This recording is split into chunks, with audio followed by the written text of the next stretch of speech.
What's up, Generation? Welcome to Big Bets on Campus. This is the Final Four betting preview. I'm Stuckey, and joining me for today's show, my fellow BBOC co-hosts, Mike Calabrese, and none other than Matty Cox from the Three Man Weave. Full disclosure, we are recording this on Friday night. A lot of us are traveling for the Final Four, so some of these numbers might have changed a bit.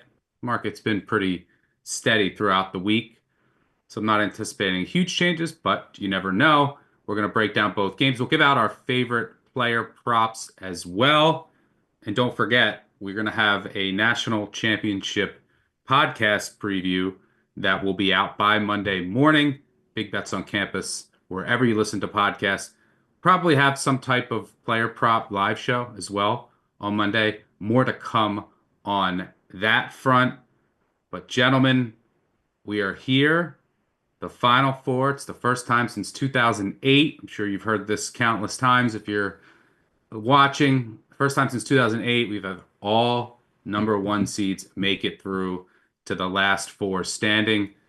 And for what it's worth, that was also in San Antonio. That year, we got a great national championship, but we had two blowouts in the Final Four, hoping we get a little more drama in these two games on Saturday. Matty, before we dive in to both these games, how you feeling? Do you think we're going to get some much-needed drama this weekend, We or is it better. just going to be Duke, Florida, and inevitability? Well, we better get some drama. I mean, this tournament owes us as much, right? This was the table has been set. This is what we were promised, the four princes, but they got to deliver good games. I think the biggest, of course, moment will be if this results in two huge blowouts. After I think we've all sort of trumpeted the take that it's going to be two great games back and forth. And then you can see both teams winning by 15, and then it's not even a contest. And then Duke probably wins by 10. And then we all kind of go home and snooze until the 2026 season. So I hope the drama delivers because we are owed some. We are in debt to this Yeah, we tournament. said it. We said it about last weekend. We were like, well, there was not a lot of upsets, but we're going to get a great Sweet 16 and Elite Eight. Wasn't that great outside of Texas Tech One and game. Yeah. Florida over the weekend. Uh, but yeah, it's a risky game to play. Like on paper, yes, we're going to get the best teams and the best games, but look, it's only three games. So, it's going to be a lot of three-point variance as there is in any college basketball game. But I am excited for both these matchups. Calabrese, are you feeling drama? Like all the drama's been in the NIT, or do you think we continue to get one-sided results? I think the viewing public has just been beaten down by how low energy this tournament has been with so few games coming down to the wire. We just have to take a breath, zoom out. These are four of the top 10 teams in KenPom, not this year, in the KenPom database. So for any of these teams to win by double digits or win going away, when you frame it that way, it would be a big surprise. Now, I think we're all just on the side of let's just get some drama. Let's have some interesting basketball, even just some interesting live betting opportunities. Like if Duke goes down 10-2 early or something like that, and you can hop in on the Blue Devils on a plus number, that would just be exciting. Let's just mix it up a little bit. My expectations are low. Just give me something to get excited about. Luckily, there's just so many markets, player prop, exotics, everything to kind of fill up my plate and my card for Saturday. So either way, I'm going to be sweating things out. But I think we're not only due, but I think we're in line for some close basketball. Yeah. By the way, we'll drop some quick slips on picks that we give out on the show today in the description if you want to follow along. But let's dive right into the first game. It's an all SEC battle, and it's actually the first all SEC matchup in Final Four history. We're talking Auburn, Florida.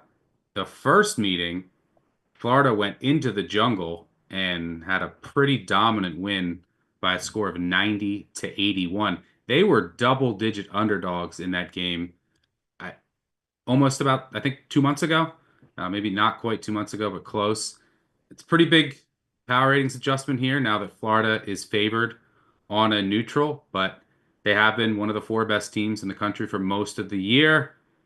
There are questions about Broome and his status. How I assume he's going to play, but how healthy is he? Is he going to be hampered at all?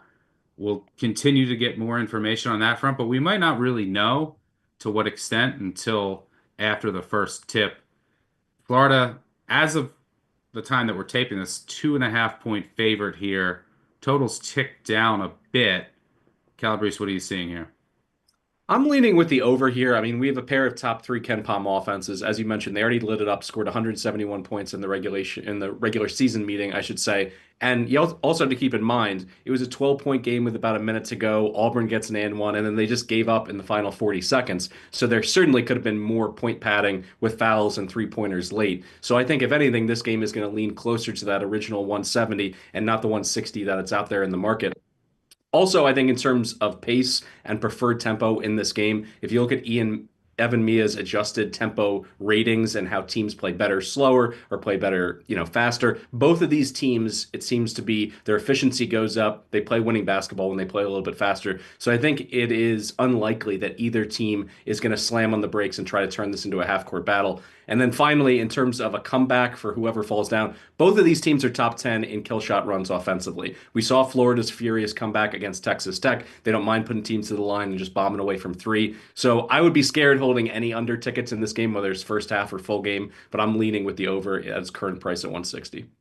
Yeah, I do think both offenses have sustainable paths to success here, much like the first meeting. But I think Florida on the offensive glass, that's always a weakness of Auburn's defense. Maybe they can get to the line some as well. But I think also Florida will be able to get in transition where they're deadly. Auburn will let you do that at times. That's not a good formula for slowing down Florida. And I think both teams, the versatility of their bigs, I think is going to pose problems for each respective defense. A lot of familiarity between these teams. Obviously, they're both in the same conference, but you have the whole Todd Golden, Bruce Pearl dynamic. Bruce Pearl used to be his mentor. That's where he started out. I think how this game might be decided. Obviously, Broom's health is a major question, but who makes the sharper adjustments coming into this game and then throughout due to the familiarity? Maddie, what are you seeing here? And are you hearing anything on Broom's status? I Yeah, have no official Jimmy Root, sources. he's supposed to be watching, right? He's supposed to get at us, I think, in about an hour with the live on-court report. Also, the rim tightness report will be accompanying that report. So very important for you over/under bettors. I do agree with Calabrese, though. The pace will be a fast one. I think Auburn prides himself on being the chameleon. Pearl's talked about how he can win ugly and win fast, but I think Florida, they just play one way. I mean, it's go, go, go, and they kind of seduce you into that type of track meet. But I sort of like the scheme familiarity edge that you mentioned, Stuck, as well as just the simple, not to kind of, to play a broken record, but I think the motivational thing's real. I think this Auburn team has kind of invigorated itself by framing itself as the underdog, as wild as that sounds, because people kind of doubted them coming in this tournament. They're a little bit shaky entering the field off that really, I mean, just stunning, not embarrassing, but stunning loss at home to Florida. You mentioned they're 11-point dogs in that game. Was Florida. Florida was number 5 in KenPom at that time. Like, just think about that. The number 5 team was an 11-point dog on the road. Just kind of shows you how much Florida has really, climbed up the few rungs of the elite ladder here. But as kind of part of a 2-game play here with both these, not an official play for me, but I did, in full transparency, play both Auburn money line and Houston money line. I just think you're getting 2 elite teams. I don't know which one wins. I got a pretty good feeling one of them does, though. So just kind of a plus money 2-part portfolio here. Florida's got some matchup edges for sure. I think they can play that again. Elijah Martin could be huge in this matchup. Didn't play in that first game, obviously. But just kind of thinking that one of those 2 teams win. Auburn, Houston, I feel pretty good about that. Yeah, I will say I'm probably going to wait. I do show a little bit of value on Auburn. I don't think that there's much separating these teams. If you go to Torvik and you filter these teams, since, over the past month and a half, 2 months, you can get to this number. But I think Auburn's rating has been artificially deflated in a way since they were kind of coasting. I'm pretty sure that they were coasting to the end of the regular season, even to start the tournament, like some of these games in the first halves. So I'm probably going to wait to see if I can get a better number live. I want to get either more intel on Broom pregame or what I see with my own eyes. And this Auburn team does have a habit of starting slow. You mentioned the kill shots. There should be runs and a lot of points in this game. I mean, Auburn's 1-7 against the spread in the first half over their past 8. They haven't covered in the first half in 11 of their past 15 games. So I think there might be a shot to just observe what does Broome look like, and then if there's another slow start by Auburn, they're only covering the first half of the past 8 games against Michigan State, who's like just the only team that's worse than Auburn starting off games. So I might be an observer from a pregame side perspective, but a lot to monitor there. Before we get to some player props, quick ad read on Edge Boost, one of my favorite ad reads to do because I love the product. So, if you're watching this show, you probably like betting as much as I do. And when it comes to betting, there are two things I always try to do: make it easier, make it more profitable. That's why I partnered with Edge Boost, the financial platform that pays you cash back to wager. Edge Boost is an online bank account that pays you for every deposit because with the Edge Boost Visa debit card, you get up to 0.5% cash back on all your sportsbook, daily fantasy site, and casino transactions. That's free money back in your pocket just for doing what you're already doing. It's a no-brainer. This is not some credit card gimmick, I promise. When I first heard of it, that's what I thought. But I opened my own Edge Boost debit card account, made it so much easier to deposit into all my sportsbook accounts. There's no catch, there's no hidden fees, there's no minimum balance requirements, none of that. They make their money on volume, not off of you.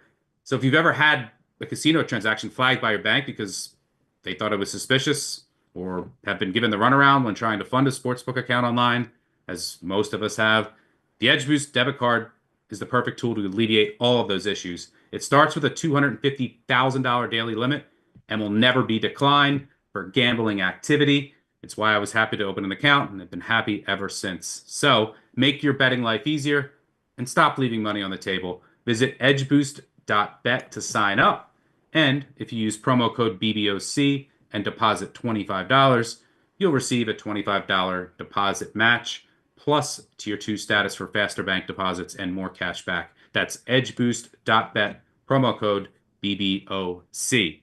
Love Edge Boost. Okay, let's get to some player props. You can go to either game. Calabrese, I'll start with you. Where you headed?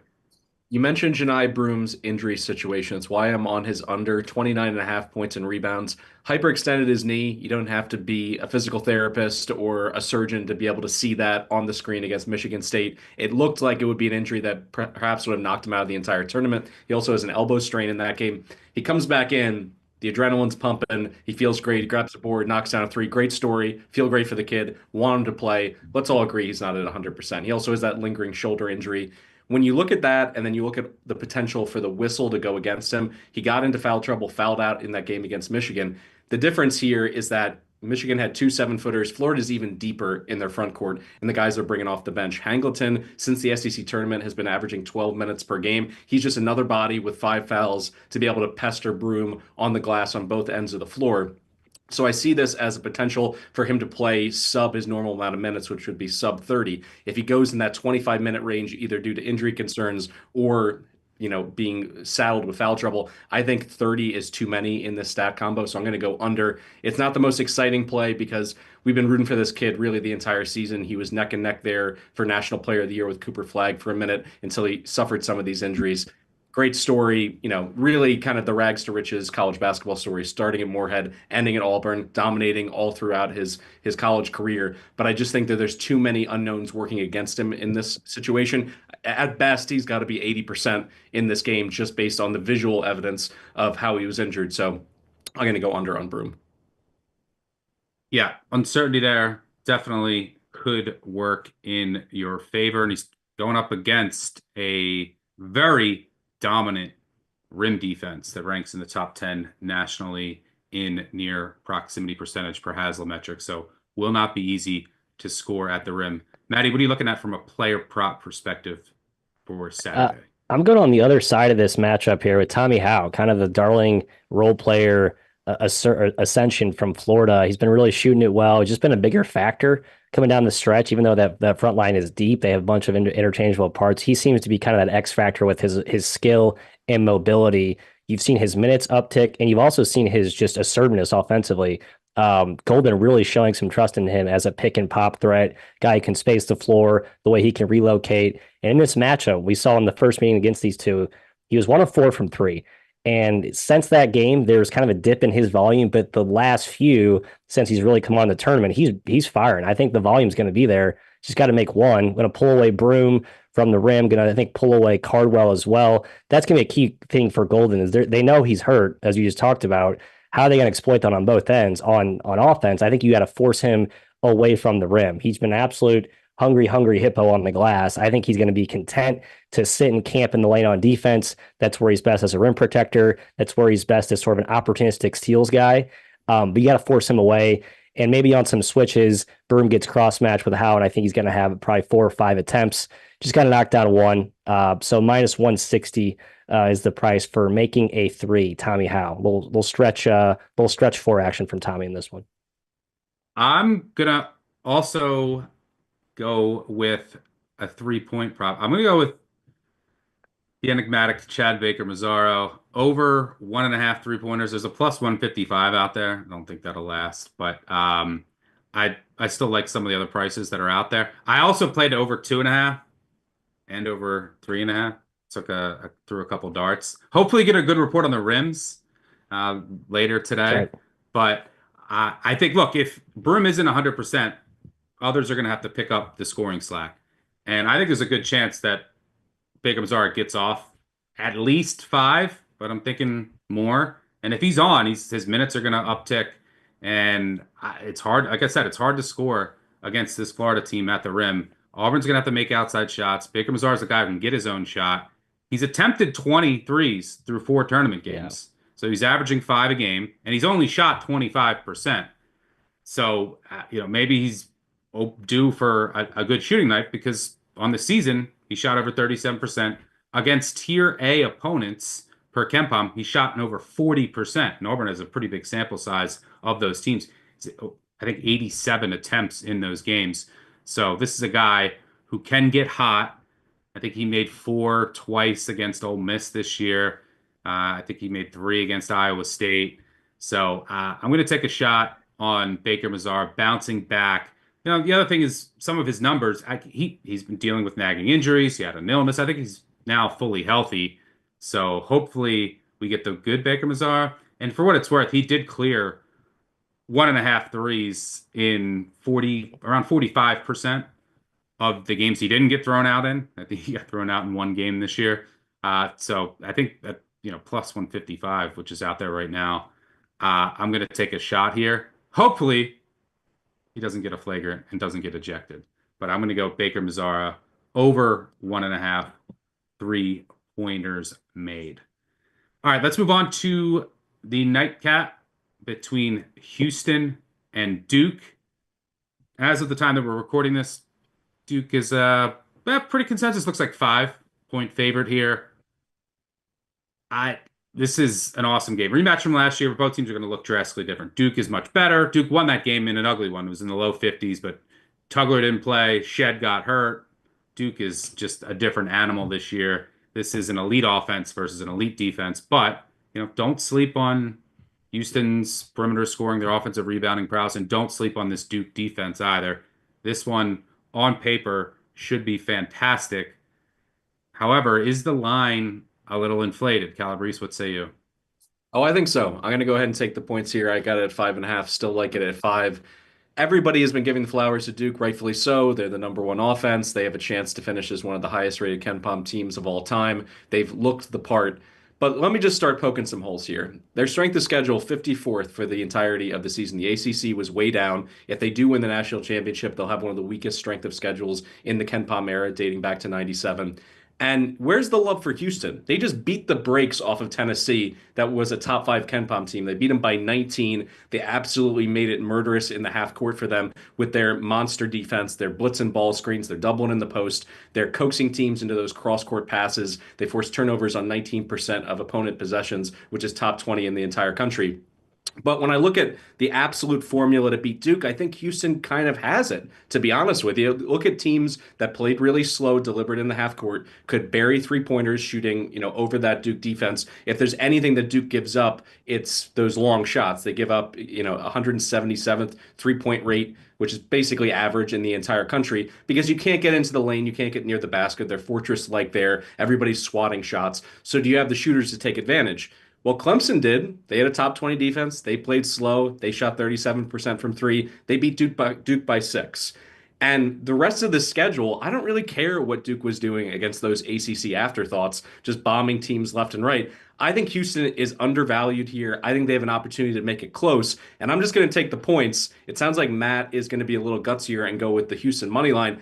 I can understand that too, because how many close game situations has Duke been in the entire season? I know that it was like 5 months ago against Kansas and Kentucky, but they looked dysfunctional. They didn't know who was the alpha. Are they just going to let Cooper Flagg go in isolation and try to win them the game? It didn't work against the Wildcats and Jayhawks. So I think there's an opportunity to be able to execute at a higher level late in games. You got to remember, this Houston team played in 4 overtime games. They had a handful of other 2 possession wins. We just saw what they did in crunch time against Purdue, getting the inbound pass and getting the wide open layup to win it. That's coaching. Kelvin Sampson is a Hall of Fame coach. I love this guy. I've backed a lot worse coaches in the Final Four. So to be able to get 5.5 with a defense that, at least by KenPom standards, is the second best in the last 5 years. By Evan Mia, it says it's the best in his database going back to 2011. Great defense, great coach, and all the pressure being on Duke. I'm going to go ahead and take the points here. Yeah, I mean, I think you're a little too critical of Duke. I mean, they are fantastic. I think they've proven that just with the margin, how they beat some of these teams. But I've been saying since the beginning of the term, if the two teams that profile as the ones that can beat Duke are Tennessee and Houston. And Houston's a better version of Tennessee. It's you got to limit possessions, slow the game down, and you have to be physical. And Houston certainly is that. They have the bodies to throw at Cooper Flagg. This is a team that will control the tempo. And this is men versus kids. Can the men slow down the talented Duke kids? Yeah. Now, from a shot making perspective, it's going to be tough for Houston because the good thing is Houston doesn't try to score in transition. They don't try to score at the rim. You can't do either against Duke. Houston wants to live in the mid range. You can get that against Duke. We'll see if they change their defense a little bit. They're going to have some outside shots. Can they deal with the length of Duke? Because their guards are going to be undersized here. We saw how much trouble Mark Sears had. They're going to have to hit some tough shots here. On the other end, Duke's probably going to get better looks. Those uncontested, catch and shoot threes. That's what you have to do against Houston. You have to move the ball. You have to hit, shooters on the weak side. You have to hit those jumpers. Duke creates uncontested catch and shoot jumpers at the second highest rate in the country. The highest, by the way, was Purdue. Houston survived against. Duke has more elite catch and shoot jump shooters than Purdue does, and their defense is also better. So this isn't an easy task for Houston by any stretch of the imagination. But I do think it's just too many points. I mean, I think this is a couple points too high. The key number to me is 70. And that's right around with Duke's team totals. Can Houston keep Duke under 70? I don't think that they can keep up in a high-scoring game with their tough jump shot offense, because it's not going to be as easy to dominate the offensive glass against Duke as it is against some opponents. But if they can keep Duke under 70, especially like low 60s, high 50s, they're going to have a chance here to win this game. And to wit, Houston this year 32-0 when holding opponents under 70 points. When opponents touch that 70-point mark, 2-4 overall straight up. But I think it's too many points. I like the Cougars not getting enough respect. It's a team that's only lost one time since December 1st. And they went through the Big 12 gauntlet, and they went through the hardest possible path they could have had in the tournament. The only game they lost was in overtime against Texas Tech, a Texas Tech team, mind you, that should be here in the Final Four if they could have just made a couple front ends. Yes, I'm still bitter. Maddie, are you on board with the Cougs? I am. I'm also still bitter about Texas Tech, so I'm with you on both those. In terms of a spread value perspective, I think it is maybe a point or two too many. I don't think there's any crazy value on Houston, because I think you have to respect just how dominant Duke's been, and I think there is upside just with Duke. We could see them cementing themselves as like an all-time great team if they come out and continue to dominate. But I like what Calabrese said. Duke has not been tested in close games. I think John Shire is vastly improved as a tactical coach this year. We've seen that and how they've kind of exploited some mismatches, but we have not seen them tested in a late game setting. And oh, by the way, remember like 3 years ago when it felt like Cooper Flagg was getting some flack for not being an end of game closer? He had a couple of mess ups. I believe it was the Kentucky and the Kansas game way back in November. Obviously, different player now, but still, there's not a lot of evidence of Duke winning close games. I believe this will be a close game because that's just who Houston is. I think they dictate that. Can they get enough stops? Can they make enough shots? I'm not sure, but I think in a low possession, low scoring type game, it's good for the variance lean toward Houston's way. That's why I like the money line here. Plus 220 to the average price right now out there. Again, kind of pairing this with Auburn in sort of a two-part money line parlay. I feel pretty good around a coin flip or slightly better that one of these two teams wins. Obviously, Houston would be the better one to win with the value. But I just think there's enough going for Houston here, especially we got to mention Joe Tugler. Has Cooper Flagg seen a defender like him all year? I'm not so sure. So we'll see how he it's Cooper Flagg. But he has looked mortal. Didn't look awesome scoring the ball against Alabama. And again, I think the Tugler matchup could shell shock him the first few possessions until he gets used to him, gets his footing under him. Yeah, Houston definitely is as well equipped as any team in the country to throw long, versatile bodies at Flagg. So can't wait to watch how he handles that matchup. Should be a great chess match throughout. But I think we're all on board with Houston in this one. That'll do it for us. Thanks to Maddie and Mike for joining me. Thanks to our producer, Gif on the back end. Most importantly, thanks to all of you for tuning in. Enjoy the games. Make sure you check out our podcast, National Title Preview, which will be out Monday. Good luck on whatever you're betting on. Hopefully we get some drama today and on Monday. But we will see you next week. Cheers.